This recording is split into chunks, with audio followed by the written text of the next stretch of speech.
waaw tey suba dañuy ñëw fii ci lac Ourouaye pour xool état d'avancement liggéey bi ñu fiy def lac bi ñuy gis nii muy lac Ourouaye muy lac bu am solo ci dispositif gestion des inondations parce que lac bi dafay recevoir ndox yu bëri ci ay bassins versants yu bëri te mu nekk seen exutoire naturel maanaam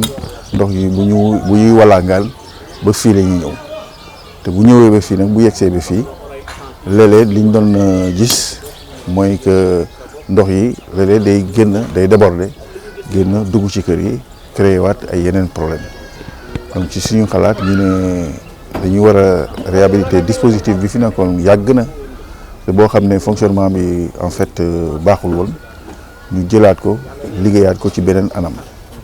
moom la ñu nekk fii tey ñëw xool fu mu toll te xool ndax niñ ko en fait définir woon noonu lañ ko defee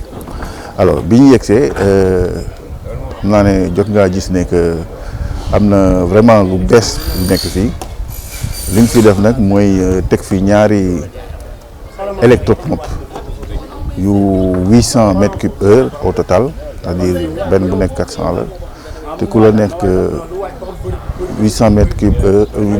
cubes heure mooy en vérité 80 000 litres par minute la ñuy pomper fii pour wàññi ndox mi léegi gis nañ ne nag bi ñu commencé tester machine yi ñu gis ne que courant bu fi nekk dafa xaw a faible moo tax ngeen gis fi tey encore Senelec ñëw dimbali ñu pour changer en fait tension bi puissance su courant bi fii yegsi donc moom la ñuy xëcc nii jëlee ko feneen indi courant bu fii courant boo xam ne dina mun a tax machines yi dox de façon très normale. alors beneen affaire bi ñu ci yokk mooy lu am solo tamit mooy que fii gis ngeen ni dafa am benn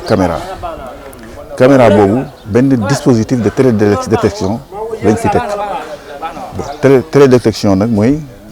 que mën nañu toog léegi suñu bureau di doxal machine bi di ko taal di ko fay xam machine bi ñaata litre la pomper ci par exemple bés bi ci journée bi loolu yëpp dañ koy contrôler dañuy contrôler sécurité machine bi ku fi jege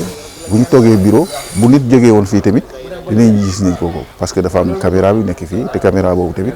dina am benn ordinateur bi nekk ci bureau bi vraiment bu ñuy jox information yi ñuy soxla yëpp ci fonctionnement machine bi loolu defe naa loolu lu am solo la te loolu dina tax vraiment ñu avancer ci gestion des inondations. waaw c'est vrai que ñun xam nga ñun suñu dëkk bi dañu tàmm am ay taw yoo xam ne yu mën naa ko wax ay taw yu normal mais dafa fekk nag depuis quelques at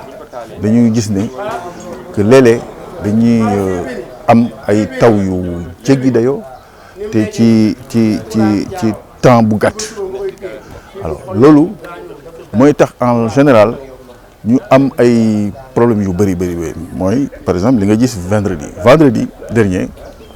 dañu am 126 millimètres de pluie ci presque ñetti heure en fait te loolu boo ko amee amul ay dispositifs yi mën a très rapidement jël ndox moomu parce que c'est tout à fait normal dina am benn temps de latence